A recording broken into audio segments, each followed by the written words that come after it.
And welcome to Talking TSM, the Game House's talk show about TSM's LCS team. I'm Robert Haynes, your host and your guide into the world of TSM's LCS team.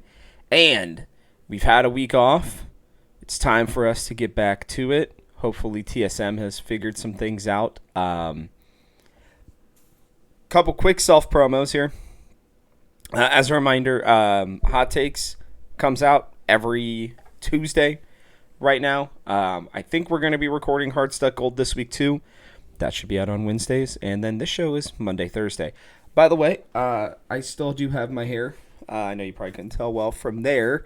But you should watch Hot Takes because those are some of the punishments. I used a filter on this one. So I wanted to wait and let the shows tell the story because I think some people still think I'm actually bald. But man, that filter is nuts. So make sure you check out Hot Takes. See what other crazy stuff we come up with as punishments for ourselves.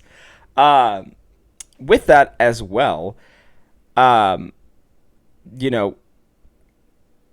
we did an interview with Hooney that revealed some things, to say the least. Make sure that you go and you check that out at thegamehouse.com. Mike Termini did a great job and asked some pretty tough questions, and Hooney gave some pretty real answers. So, yeah, go give that a look. End of self-promo time. Time to get into it. So, we have a Monday episode where, again, we had a break, Thursday. I kind of just talked about a little bit more of some thoughts of the whole team organization, what Parth and Kays talked about. Today, I want to talk about, two things in particular. First, the Academy roster moves. I think that's going to be, worth a very quick discussion. And then I want to talk about what is being called the Chinese experiment, the TSM Chinese experiment. So let's quickly dive into, what's happening. So I said it last time. I'll bring it up again. AnDa is joining TSM as their new jungler, apparently. At least that is the rumor, is he will be replacing Hyper, who has really struggled. Just really struggled. I think Lee Sin's been the only champion that he's been pretty decent on. Otherwise, he's really been struggling lately. And, wow, AnDa. I'm intrigued by this pickup. He's been playing on Note.org, which is, normally full of players who want to be in the LCS but couldn't find anybody. Listen to this team: Viper, AnDa, Fire, Wixie, and Big. Wixie, I think, being the one that's probably the most likely to get another chance, because everybody seems to hate Fire for some reason. But funny enough, the guy, Viper, who left TSM, his jungler, AnDa, is coming to TSM. And this guy has a just plethora of experience. He's been playing competitively since 2014 in, spring split, essentially. So he's been around for a while. He's 26 now. His last bit of time where he played seriously, I'll say, was back in 2018 summer split through the 2019 spring split. He finished out that with 100 Thieves, where he was the starting jungler for 100 Thieves. Since then, he has been on 100 Thieves Academy to finish out that 2019 year. Beginning of 2020, all of 2020, he was on Evil Geniuses Academy. Then he was on a new esports for a little bit. No.org got picked up by IMT Academy, if you remember. Did okay for them last summer. And then has been on No.org again. So he's been playing around, for a while here. And I think TSM just wanted somebody who actually knows what they're doing. Not somebody who's going to obviously threaten Spica or anything like that. But somebody who I'm sure X Smithy doesn't have to like teach everything to, where he can focus his time. And, I have a theory with this AnDa move, because the next move that has been leaked so far, and it hasn't been confirmed yet, was by LCS Eevee about Chime. Chime coming over and replacing Shinyi. Now, Shinyi apparently had a Weibo account that showed that he had good and bad news. A lot of people are speculating that the bad news was that he was kicked off of TSM, but the good news was that he was going home to China, which seems to make sense with what's been going on. I had been hearing rumors as well that Shinyi was having some issues still with the team. And, they've been pretty poor, terrible, bad, basically since the beginning. I mean, I think week 2 they were okay, and then since then I think they've lost like 10 straight games or something like that. So something, as we've been talking about, something needed to change. They buy out Chime from Golden Guardians Academy. Now, I find this to be an interesting move because unlike AnDa, Chime hasn't really had like a real chance. He played last summer for Golden Guardians and made playoffs. I thought he was solid. I didn't think he was amazing, but I think he's solid. And I almost wonder if they're bringing him on to be available in case if Mia just really isn't it. Because Mia's been getting exposed in the last week and a half of games. So last, 3-4 games? The whole team's been getting exposed, but he's looked particularly not in position. And a little out of his depth at times in the last few games, which he had looked great before that, especially that TL game. Like, he was probably a team MVP for that game. So, again, should this be true, they pick up Chime. Chime's contract that runs through 2023, by the way. Somebody who's not had a full chance, but somebody who is a little bit on the older side in terms of prospects, right? In terms of somebody who you would look at as like a long-term solution. But if there is a role that age does not seem to really matter as much, it is the support role. He is 23. He'll be 24 by the end of the year. And he's got 1 split's worth of true experience. Now, I've always thought that Chime deserved another chance. I'd really hoped it wouldn't be on our team necessarily, but I don't mind the move. I think there are a lot of other moves that they could have and maybe should have made, but this one probably was the easiest one in terms of a buyout. Golden Guardians just seems to be trying to just stack up money wherever they can. I don't know, maybe they're going to try to make some moves this offseason, or again, maybe it's to pay for their new facility that's coming out. I don't know.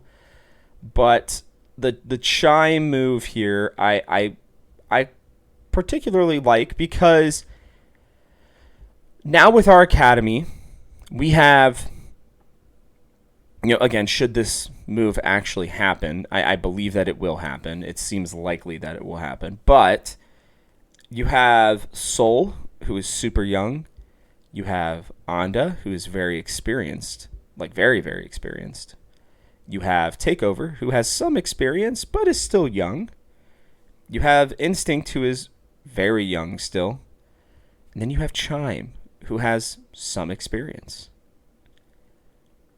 I really do believe that TSM sees Seoul, maybe not as much Takeover, but possibly Takeover, and Instinct as their kind of their future, right? And if that's going to be the case, everybody's like, well, why not pick up a young jungler? Why not pick up a young support? I had been hearing rumors recently from 2 different sources that things had actually been looking pretty good with TSM and Spica in terms of them reconciling and being able to potentially come together for a new contract. If that's the case, I'm almost wondering if the roster that I had potentially predicted is what they are hoping to do next split, because there's still a ton of games left in Academy. Like, I still think they have like 4 weeks left plus playoffs plus, all this other shit that they play, all these other games, with the proving grounds and everything. So, which is great, by the way. It gives them a ton of experience and time together. So I'm almost wondering if Seoul maybe has a better jungler, right? If Takeover has a better jungler specifically. If Instinct has a more experienced support and one that fits his style a little bit more. Again, I'm probably just hopium and copium because this organization has consistently not made good decisions in the last year or so. But I think the new regime is starting to make decisions that seem to be smart. And as you guys saw in an interview that I did with Seoul and with Instinct, they wanted to come to TSM because of the brand name. I'd be interested to see if they still feel that way. But I'm intrigued by these moves because I do think that it gives the Academy team 2 veteran players. One being Chime, who I think can easily just kind of slot up into the LCS team if needed. It really wouldn't surprise me if they ended up bringing in Chime and he actually takes over for Mia this week, which I know all of us would have hoped it would have been Shenyi, but we'll talk about, again, the TSM Chinese experiment here very shortly. Excuse me. I really think this is a good idea. Why not? Right? I think Seoul's really the only safe player on the roster of the 10, between both Academy and the main roster. I know Seoul's goal is to prove this split that he's good enough to push for an LCS spot in the spring. So far, he has not been able to do that, but maybe with a better jungler, a more consistent one. Like, AnDa's going to probably light it up. I don't know that he's going to be amazing, but, like, comparatively to what Hyper's been, he's going to probably be a lot more consistent. He knows what his job is, most likely. It's to come in and help, lift up these younger players, these younger carries. And hopefully this will be a really good thing for him. And then for Instinct, Instinct just hasn't looked comfortable since he's been with TSM. I think he's still mechanically pretty solid. And he's the youngest player in the organization. So I believe he is only, let me check here. How old is he? Why is this still showing your son? That's not who's on the team. Sorry, 1 second. There we go. Instinct is, he's still 17. His birthday's in 4 days. He will be 18. Okay? Like, so for the people who want to, like, freak out and be like, oh, like, he's bad. Like, oh, like, I just don't think he's it. Like, guys, like, let's give him a little more time. He's really, really young, and he does not have a lot of experience yet. Okay? So let's just give him some time, because I think he's pretty good. I really do. I think mechanically he's there. He's just learning the ropes, and it might be taking him a little more time than it takes some other people. I don't expect him to be Danny right now. I don't expect him to be able to make that jump at, 18 years old straight to the LCS yet. I know a lot of people would have hoped for that, and that would have been great, but I just, whatever. For me, as long as he's on the LCS team by the time he's 20, I'm happy about it. Like, truly, I am. I would be fine with that. I think 1 more year of development would be great, and then you put him in. I think that was kind of their approach. That's why they have, Seoul and Instinct are both on contracts through 2024. Okay? Which I kind of feel like academy contracts matter a little bit more in terms of showing what they want to do with the player. Um, and you can see it right now. Like, uh, wow, Hyper is officially off the team. Okay, I didn't know if they were reflecting that or not yet. I hadn't seen if they had officially left him, but or let him go. They apparently did let him go from the global contract database.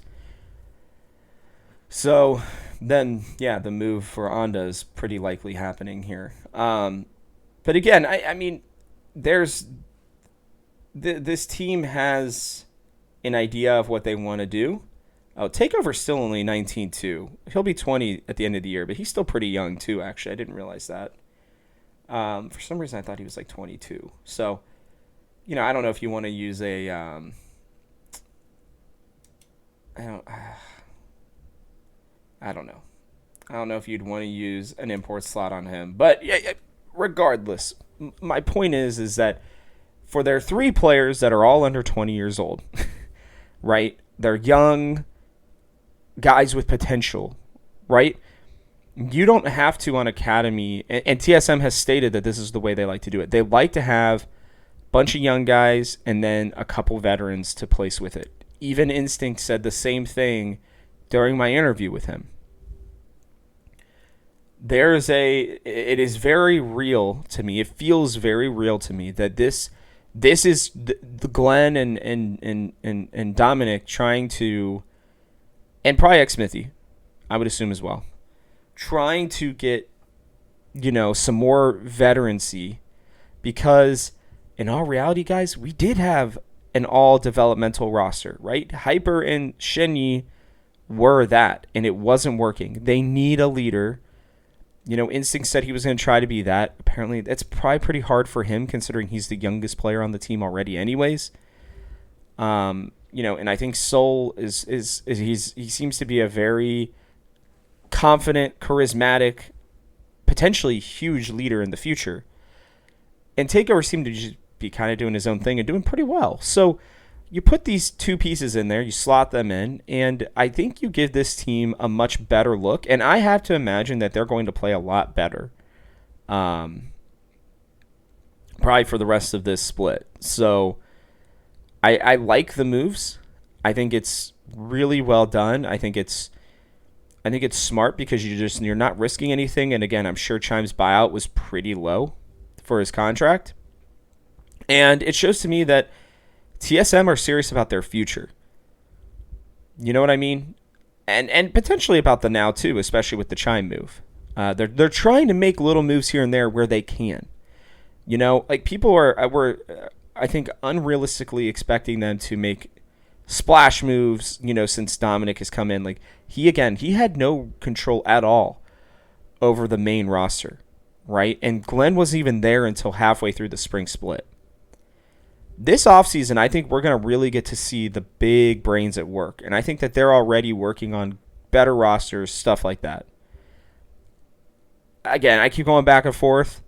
I really thought this current roster was going to be better. It's not, but I appreciate that they're doing something because, again, they had to do something. That was the whole thing for the last week that I've been talking about. You have to do something. They've done something. I think they've done a significant something for right now. We'll have to see if it pays off. Now, that goes into the last bit here. Excuse me. Goodness. So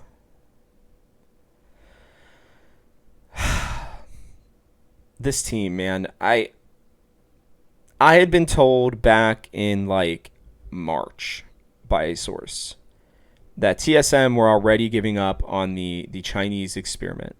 Okay? That things just were not working out.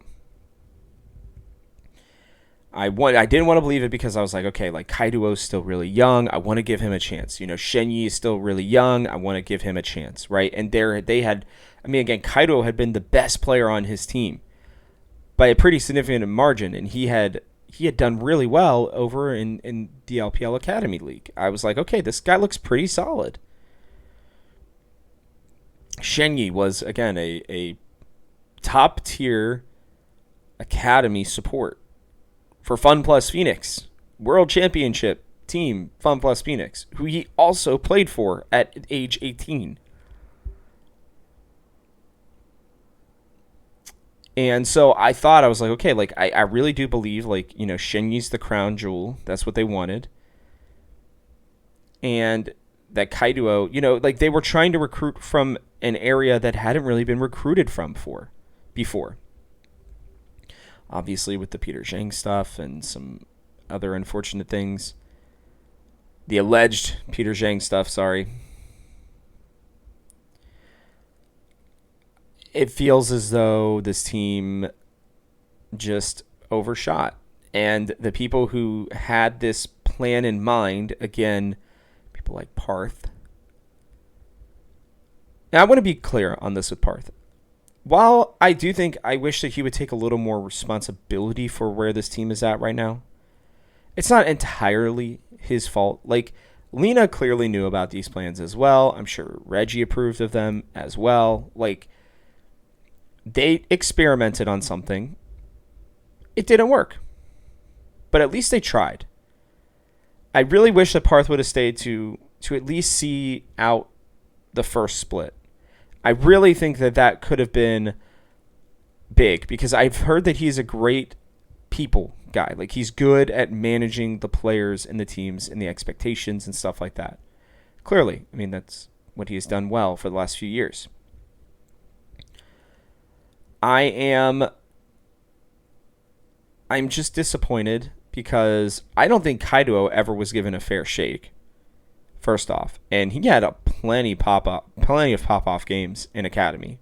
And then I think once it became clear that he wasn't going to get his spot back, I think he just started playing less hard and probably wanted to just go home at that point.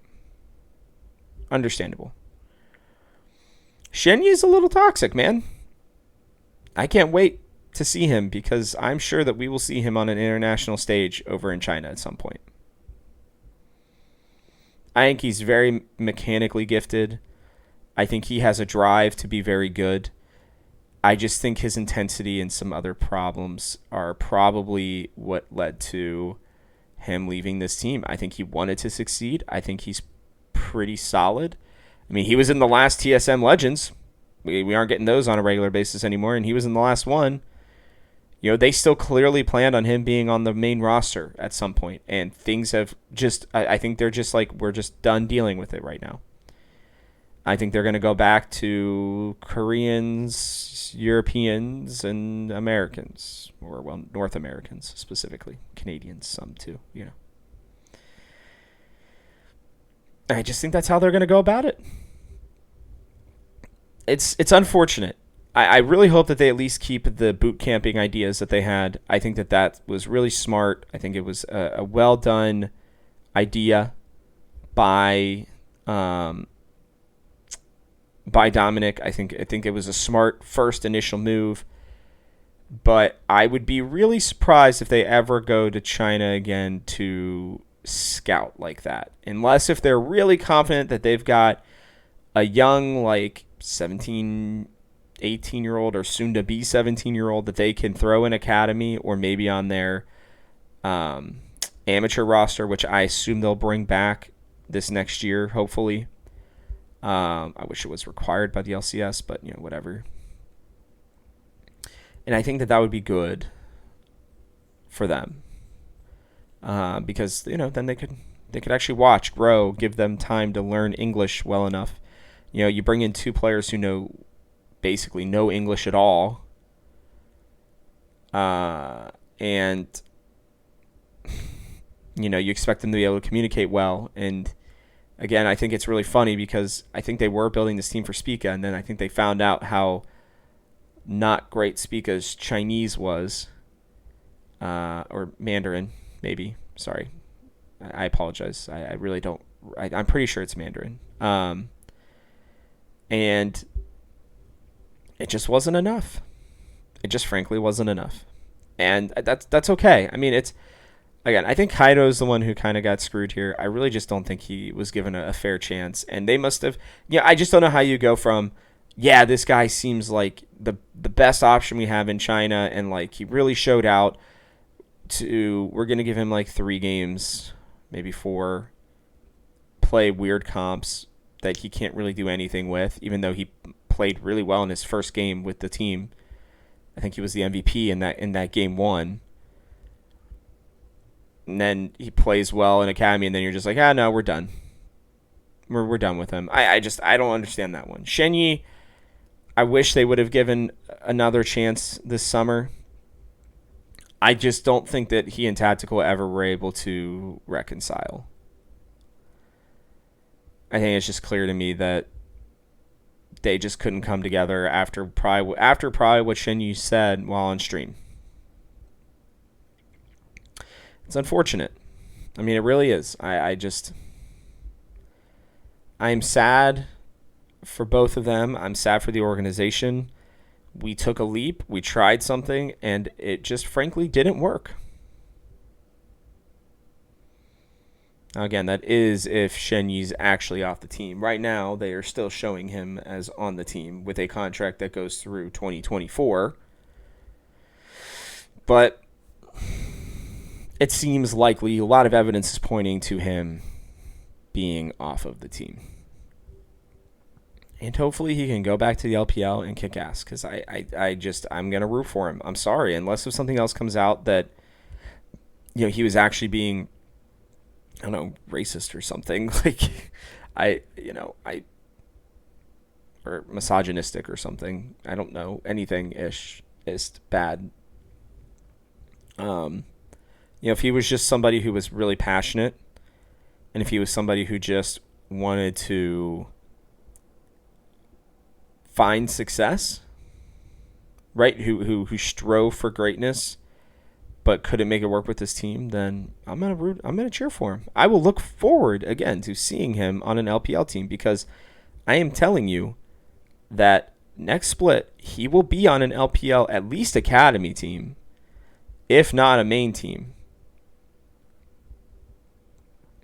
And this will be great for him.